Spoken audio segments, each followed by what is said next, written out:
مجھے حیرت ہوتی ہے، میں سچ کہتا ہوں، میں نے کل بھی کہا تھا، میں بار بار یہ بات سوچتا ہوں، میری سمجھ میں یہ بات بالکل نہیں آتی، کیوں لڑکیاں اس بات کو نہیں سمجھتی کہ ان کا حسن اور ان کا جسم ان کے بننے والے شوہر کی امانت ہے۔ وہ ہر ایک کے لیے پبلک پراپرٹی نہیں ہے، وہ پبلک کی پراپرٹی نہیں ہے کہ ہر ایک اس کو دیکھے اور داد دے اور ہر ایک ٹیز کرے اور ہر ایک جملے کسے اور ہر ایک اس کے بعد پیچھا کرے اور سیٹیاں بجائے اور ہر ایک تنہائیوں میں ملنے کی کوشش کرے۔ وہ نہایت ناسمجھ لڑکیاں ہیں جو اس تخلیقی راز کو اور خدا کی تخلیقی اسکیم کو نہیں سمجھتی، اور وہ لڑکے انتہائی ناسمجھ ہیں، اور وہ اس بات کو بالکل نہیں سمجھتے، اس بات کو نہیں سمجھتے جس کا قرآن مجید میں اعلان کیا گیا ہے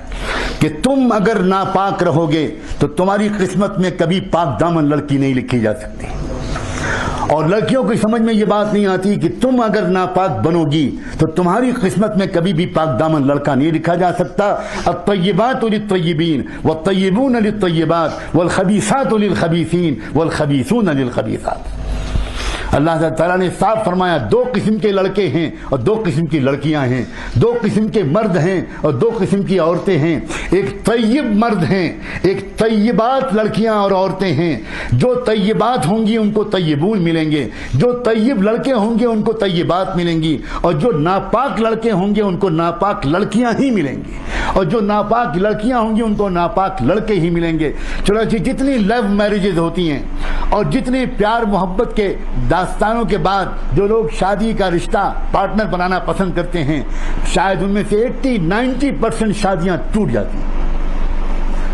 اس لیے کہ وہی شوہر جو وہی لڑکا جو کل تک اس کو گرل فرینڈ بنائے ہوئے تھا، وہ گرل فرینڈ کے بعد جب وہ بیوی بنتی ہے تو اب وہ لڑکا برداشت نہیں کرتا کہ یہ کسی اور سے بات چیت کرے، اب وہ چاہتا ہے کہ میری وفادار بیوی بن کے رہے۔ سبحان اللہ، تم نے تو خود چوز کیا تھا ایک ناپاک لڑکی کو، تم کو معلوم تھا کہ وہ لڑکی اگر شادی سے پہلے تم سے باتیں کرتی تھی تو تم کو اطمینان تھا کہ وہ صرف تم سے باتیں کرتی تھی، وہ 10 لڑکوں سے اور باتیں نہیں کرتی تھی۔ جب اس کی بگڑی ہوئی عادتیں ہیں کہ وہ 10 مردوں سے افیئر رکھے گی تو شادی کے بعد بھی وہ صرف تمہارے اوپر قناعت نہیں کرے گی، وہ اپنے پچھلے اور نئے دوستوں کے ساتھ اپنے تعلقات کو برقرار رکھے گی اور اس کی وجہ سے گھروں میں جھگڑا ہو۔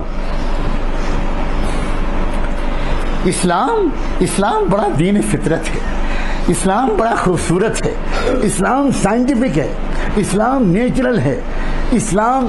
محمد رسول اللہ صلی اللہ علیہ وسلم جو دین لے کر آئے وہ پورا دین اور پوری شریعت یقین مانو میرے اور آپ کے مسائل کا حسین ترین حل ہے۔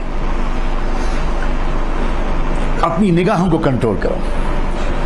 اپنی آنکھوں کو قابو میں کرو، کان اور آنکھوں کو قابو میں اگر کیا نا تو تیسرا جو آرگن خدا نے ذکر کیا ہے ان السمع والبصر والفؤاد، دل۔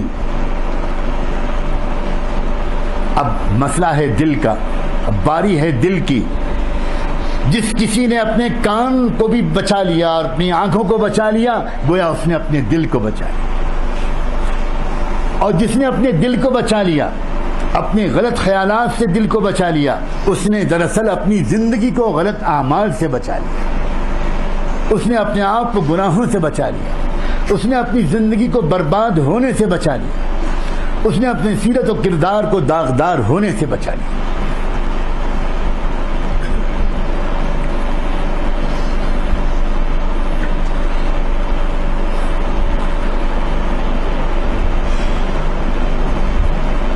یہ سن کر بہت خوشی ہوتی ہے کہ اللہ کا شکر ہے کہ باوجود اس کے کہ بہت ماحول کو خراب کرنے کی ڈیلیبریٹ کوششیں کی جا رہی ہیں اور نادانی میں بھی بہت سی غلطیاں ہو رہی ہیں، لیکن اس کے باوجود بڑی تعداد میں نوجوان انہی گندے ماحولوں سے نکل کر توبہ کر کے اللہ کا دامن تھامنا چاہ رہے ہیں،